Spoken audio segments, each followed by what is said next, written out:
हाँ तो बच्चों, आज हम लोग सीखेंगे रैखिक युग्मों के संगत असंगत पहचान करना।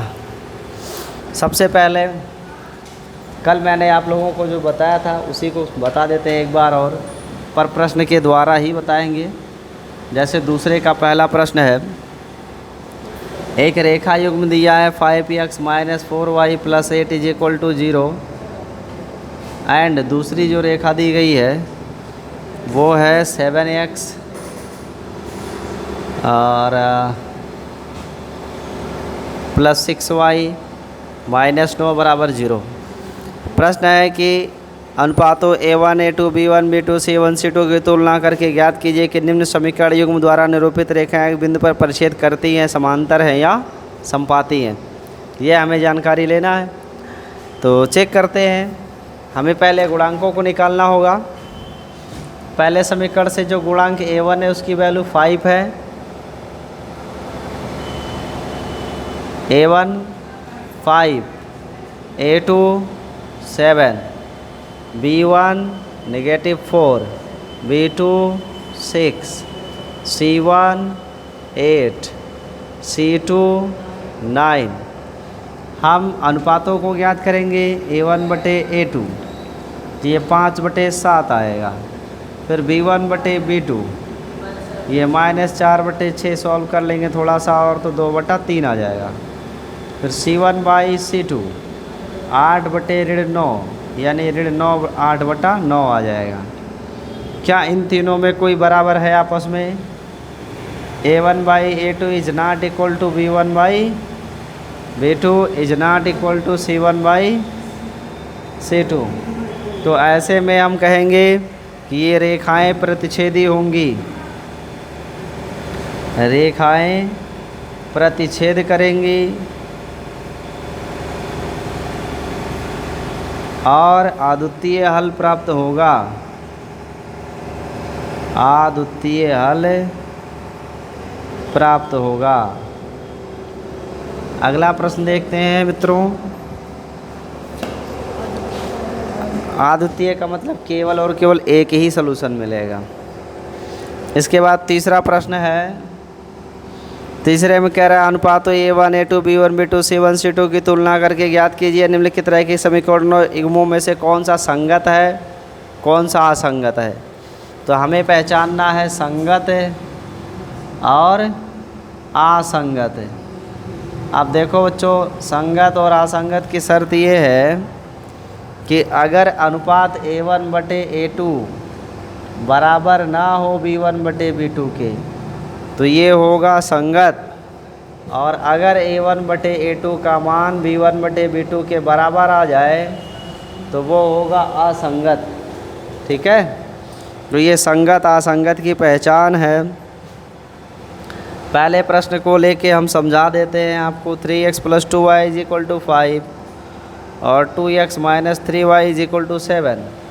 यहाँ पर गुणांकों की बात करें तो A1 3 है, A2 का मान 2 है, B1 2 है और B2 का मान -3 है। यहाँ अगर हम अनुपात निकालें तो A1/A2 का मान 3/2 आएगा और B1/B2 का मान निकालोगे -2/3 आएगा। हम कह सकते हैं कि A1/A2 is not equal to B1/B2, इसलिए समीकरण क्या हैं? संगत हैं। चलो इसके बाद हम सीखेंगे प्रश्न संख्या 4 के बारे में। चौथा प्रश्न है, निम्न रैखिक समीकरण युग्मों में से कौन से युग्म संगत हैं, कौन से असंगत हैं। यदि संगत हैं तो ग्राफीय विधि से इन्हें हल करो। यानी पहले जांच करना है संगत है कि नहीं, और अगर संगत है तो ग्राफीय विधि से हल करना है। तो फर्स्ट क्वेश्चन चौथे का है x + y = 5 और जो दूसरा समीकरण है वो दिया है 2x + 2y = 10। तो x + y = 5 ठीक है, और यहाँ 2 से भाग कर देंगे तो ये भी x + y = 5 आ जाएगा ना। तो दोनों समीकरण समान आ गए, तो इनके गुणांकों का अनुपात भी तो बराबर आएगा। इसलिए ये समीकरण समूह क्या है? असंगत है, और जो असंगत है उसका कोई हल हमें नहीं करना है। ऐसे और किसी एक को लेते हैं जो संगत ना हो। जैसे कि तीसरा प्रश्न लेते हैं। तीसरे में कह रहा है पहला equation 2x plus Y minus 6 की वैल्यू 0 है, दूसरा 4x माइनस 2y माइनस 4 की वैल्यू 0 है। हम यहाँ पर फर्स्ट के लिए गुणांक a1/a2 ज्ञात करें, तो आएगा 2/4 जो कि परिणाम में 1/2 आएगा। फिर गुणांक b1/b2 लिखेंगे, तो b1 की वैल्यू कुछ नहीं तो 1 मानी जाएगी और यहाँ ऋण 2 है, c1 की ज़रूरत ही नहीं है। हम यहाँ देख पा रहे हैं कि a1/a2 is not equal to b1/b2, इसलिए समीकरण समूह कैसा है, संगत। और अगर संगत है तो इसे हमें हल करना होगा। हल करने की 3 विधि है, प्रतिस्थापन, विलोपन और वज्र गुणन। परंतु प्रश्न कहा है कि इनका उपयोग ना करो। कौन सा उपयोग करो, ग्राफ का उपयोग करो। तो हमें इन दोनों समीकरणों के संगत ग्राफ बनाना पड़ेगा। ग्राफ जिस बिंदु पर परिच्छेद करेंगे वही बिंदु एक्स वाई का मान होगा और वही आंसर हो जाएगा। इतनी बात समझ में आई। तो अभी तो जगह है पर्याप्त मात्रा में, हम आपको सॉल्व करके दिखाते हैं। ये ऑन स्क्रीन है क्या, ये ऑन स्क्रीन है, करते हैं। जो पहला वाला इक्वेशन आपका दिया गया है वह 2x प्लस वाई माइनस 6 बराबर 0। तो यहाँ से y की वैल्यू आ जाएगी 6 माइनस 2x। इसके संगत एक हम समीकरण ग्राफ बना लें, तो एक पॉइंट A बना लेंगे, एक पॉइंट B बना लेंगे। 2 बिंदु निकाल लो, इससे ज़्यादा बिंदु निकालने की कोई आवश्यकता नहीं है। वैसे मैक्सिमम 3 बिंदु ज्ञात करने चाहिए और बिंदु ऐसे होने चाहिए कि जो ग्राफ पेपर पर आसानी से लिमिट के अंदर आ जाए। ये नहीं कि 10 लाख का कोई डिजिट ले लो, हल ही ना हो, मान ही ना आए।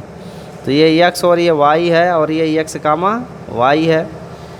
हम x की वैल्यू अगर 1 लेंगे, x की वैल्यू 1 लेंगे तो 2 1 कम 2, 6 में से 2 गया 4। तो पहला पॉइंट मिलेगा 1 कमा 4। x की वैल्यू 2 लिया जाए तो y की वैल्यू 2 दूनी 4 में से 6 में से 4 गया 2 आएगा, तो 2 कामा 2 हो जाएगा। ठीक है।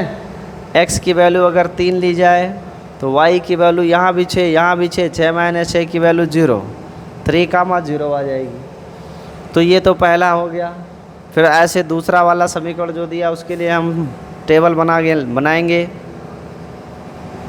दूसरा क्या समीकरण है भाई, 4x माइनस 2y माइनस 4 बराबर 0।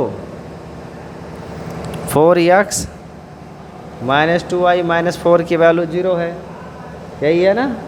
तो यहाँ से हम y की वैल्यू लिखेंगे 4 माइनस 4x और by negative 2।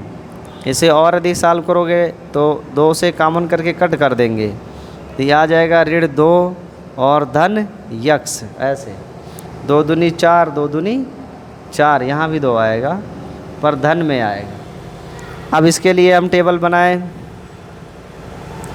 x y a b c। I like that x and y। सो अपनी इच्छा अनुसार कोई चुने हुए अच्छे मान इसमें रखते हैं। x का मान 1 ले लो, y का मान 0 आ जाएगा, सबसे आसान तरीका है। 1 रखेंगे, 2 1 कम 2, धन 2 ऋण 2 बराबर 0। x का मान 2 रखोगे तो 2 दूनी 4 में से 2 गया 2 आ जाएगा, तो 2 कामा 2 हो जाएगा। x का मान यहाँ क्या रखोगे 0, तो y का मान ऋण 2 आ जाएगा, तो 0 कामा ऋण 2 हो गया। अब इन दोनों को हमें ग्राफ पेपर पे दर्शा देना है। तो पहले इतना आप लिख लो, फिर मैं आपको ग्राफ बना के दिखा देता हूँ। ठीक है, नोट किया जाए इतना, फिर इसके आगे हम लोग चर्चा करेंगे।